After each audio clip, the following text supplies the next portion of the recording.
Alright, here's a short one to talk about the Wife of Bath's prologue. I will try to keep it short and dense, though, so I'm going to talk quickly, so pay attention, and feel free to rewind and re-listen to parts if it goes by too quickly. We're talking about the Wife of Bath's prologue in Chaucer's Canterbury Tales. Pictured here is the Wife of Bath as she is illustrated in the famous Ellesmere manuscript. Compare this image of her with the portrait of her in Chaucer's portrait in the general prologue 447 to 478. And I will post this slideshow independently of this video in weekly folder 4 as well. What we learn about Alison of Bath from that portrait, feel free to look it up, is that she's a cloth maker, and this is one of the major industries of Britain at the time, making textiles and wool. She wears fancy clothes to church and gets mad if anyone goes to the offering before her. She is has been married 5 times and widowed 4 times. We learn that she is a frequent pilgrim, and this meant you had some money. And also, it was an interesting thing that a woman should travel on her own so much. And it speaks to an interesting situation in the later Middle Ages, which was the relative economic autonomy of women, especially in the towns and cities, who can make money from their own trades, such as textile making and brewing. We'll see more of that when we talk about Marjorie Kemp. Until laws later in the early modern period restricted women's economic activity in public life to a greater degree. All of this is interesting enough, but Chaucer also notes some physiognomic features about her. In the Middle Ages, up through the 19th century, there were beliefs that certain physical characteristics indicated certain dispositions, certain kinds of characters. So, we still have some of these stereotypes, that like really skinny people are sort of serious and more ample people will be sort of jolly and funny. These are kind of cultural stereotypes that we see still communicated in our movies and TV and so forth. And she's described as a gapped tooth, which in the Middle Ages was an indication of a lusty disposition, of a woman who liked to have a good time. She's also described as being able to ride her horse well, to laugh and joke, and she's said to know remedies of love, which is interesting given the courtly context. There's a lot of been debate about what that means as well. Some have even argued that implies that she has knowledge of herbal contraception and abortifactives, but that's never been proven, and it's hard to really sort of it's an interesting idea. Anyway, so that's Alison of Bath, one of the great characters of English literature. She's riding on her own with these knights and these monks and these pardoners and these mostly men. The one other woman we really get much picture of among the pilgrims is the prioress, who is the head of a nunnery, the kind of mother superior, and she's described as this sort of dainty, kind of twee, aristocrat, like little upper gentry kind of background. She's described as having a little dog and crying when she sees an animal hurt, even if it's a mouse, and having the very best table manners and knowing French very well, and being like, we get much more of a picture of her sort of class image depiction than her religious background. And this speaks to what a lot of people have talked about with Chaucer as his anti-clerical satire, his satire on not the institution of the church or the faith itself, but the kind of people who worked for it and the way that they failed to live up to its ideas frequently. That's a picture of Chaucer there. There's the Randy Friar sort of, I guess, harassing her. I don't know. Anyway, the Chaucer's portrait, yeah.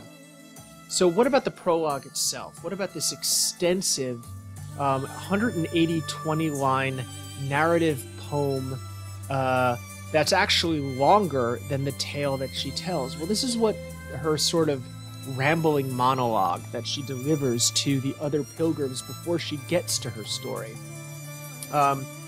And this slide indicates an overall structure of that text. Lines 1 to 198 is sometimes called the wife's sermon. And it's interrupted by the partner who's saying, what is this woman preaching? Because she keeps referring to biblical texts.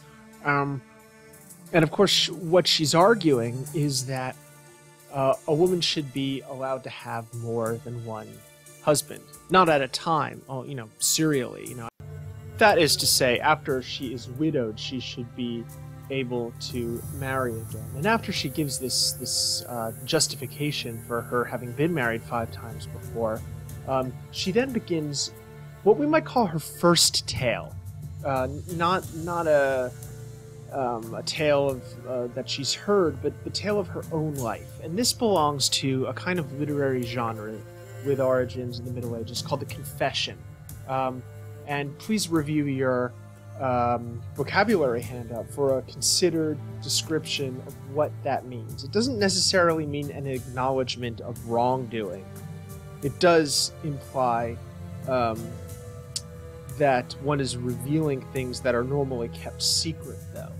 And in lines 235 to 378, we get a wonderful description of how she describes or how she badgers and controls her husbands.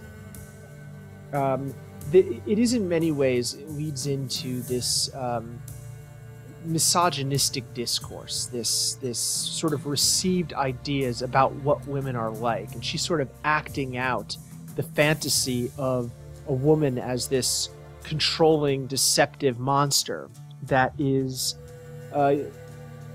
ubiquitous in Western culture, and particularly in medieval and early modern, and also modern literature. We then get, she gives this brief sort of sorrowful lament for her own vanished youth before talking about the death of the 4th husband and true romance with her 5th husband. Maybe? I want you to read that carefully. I'm not going to talk about it extensively because some of the quiz questions are about that, but I want you to pay close attention to the details of that strange narrative. In the sermons, she talks about how her 5 husbands, 3 were good because they were rich and old, and also she could boss them around. Some of the questions to ask about are, is how does the wife of Bath use the authority of the Bible? As in line 20, when Jesus says that people shouldn't get married more than once, or that the woman at the Samaritan well had only been married once, she says, "What that he meant there be, I cannot sign. What that he meant thereby, I cannot say." So watch for how she argues and how she uses evidence. Some have argued that while this is meant to sort of sell her short as a biblical authority, it also makes fun of the way that people in general can use the authority of the Bible to justify anything. In Middle English, the word gloss meant both to interpret and to lie. So look for the word gloss, or it's spelled G-L-O-S-E, in Chaucer's text.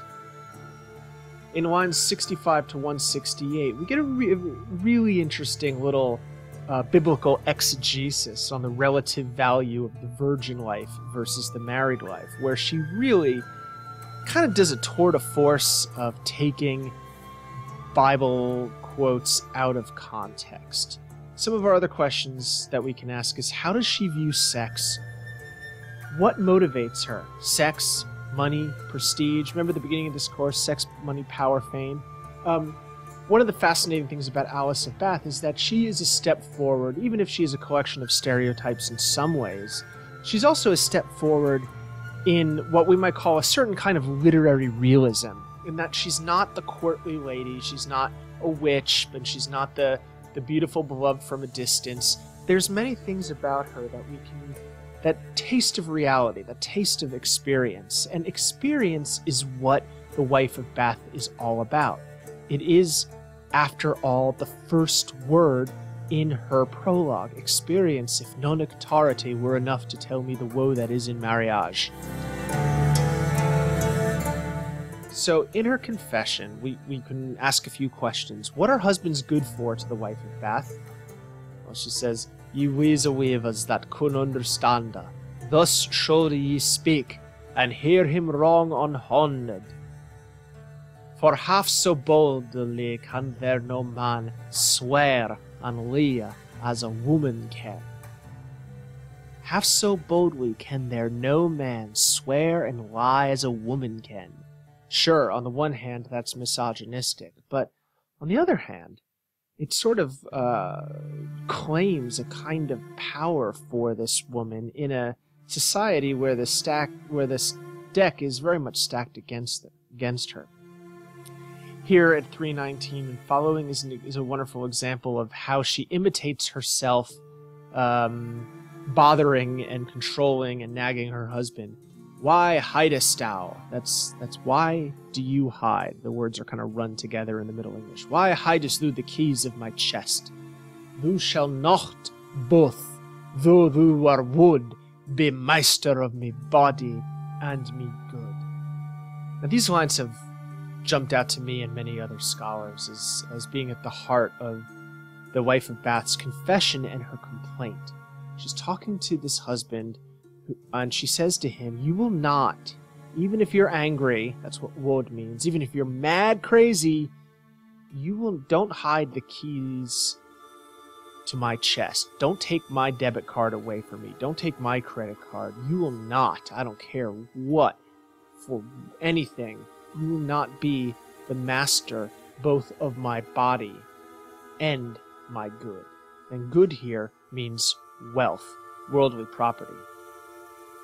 466, she talks about, for winning would I all his lust endure. Sorry, that's supposed to be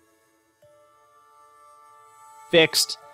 For winning, and winning here again, it doesn't mean winning like in a game or in a war. It means profit, earning. And so she's somebody who's very much focused on economics and very much appreciates the fact that her sexuality is a commodity. And she's not ashamed of it. And she says, if that's the way things are, then I'm going to make the most of it. In lines 470 to 479, she gives this sad little speech about how she is getting older and has lost her beauty. And this follows the revelation that her fourth husband cheated on her. And there's a kind of wistful reminiscence for her vanished youth, for the fact that her beauty is fading and that commodity of her sexuality is fading. But she has gained a lot of the other kind of commodity that is good, actual wealth. And she's used that wealth to win a fifth new husband and to travel and to, wear the most fabulous clothes that she wants to, and to make sure when she's at church in Bath that she's going to be near the front of that line when it comes to go get confession, because that's where you want to be. That's where the important people are, right? She wants what everyone wants. She wants control, significance, security. She's a little bit more than just an assemblage of anti-feminist stereotypes, though. There's plenty of that going on. Focus in on her description of her husband. This is where the rubber really hits the road. She talks about how he wasn't as nice to her as her other husbands were, and it wasn't as easy to control. And she says, that feel I on my ribs. There is a kind of reversal now. Allison is older and rich, and she marries this young, beautiful man who mistreats her, and who she talks about how he was the most dangerous. This is in lines 513 to 530, and therefore she loved him the most. Be aware that dangerous here does not mean what it means now. It doesn't mean physically dangerous. It means standoffish, hard to get, kind of emotionally inaccessible. Let's see. Lines 640 to 42 and following, we get a description of him reading. Well, there's a whole lot of him reading a book to her, and her describing the contents of this book. And the contents of this book of Wicked Wives, is based on real medieval authorities talking about the evils of marriage and the dangers of women. There was a huge uptick in this kind of writing after the 12th century, when the church officially made it policy that priests could not marry. Monks could never marry, bishops could never marry, but your average parish priest could marry. To go into any kind of clerical order, you had to be celibate after the 12th century for a bunch of reasons. Google Gregorian reform if you're interested in them, if you're a history buff, but I'm going to repress myself and not talk for 20 minutes about that now.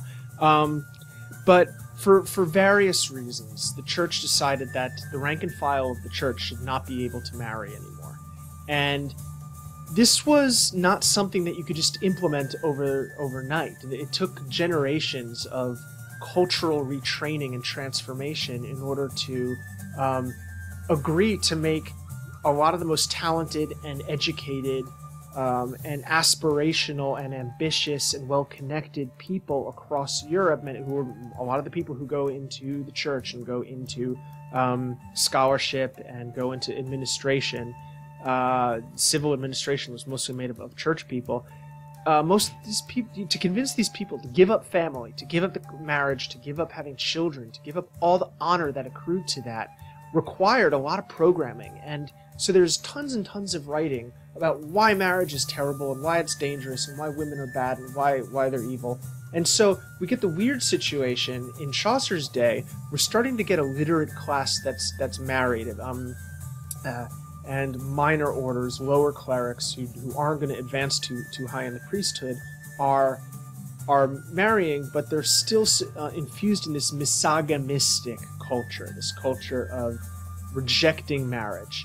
And so Jankin, who's a minor, who's described as a clerk and somebody who's gotten to a certain degree of education, well, maybe he didn't go farther because he got married to the wife of Bath because she kind of trapped him. Who knows? I'm just speculating. Not a good basis for literary scholarship. But in any case, he has this big book that's an anthology, a collection. And remember what I said about books being treasures. If you own a book, you really value it. He's got this big book about all the bad women throughout history, and he reads it to her every night, night after night. To me, the climax of this book is when he describes, this is at 763 to 770, this story. It's almost like a bar joke, where a guy says to his neighbor, "Oh man, I've got this tree, and it's terrible.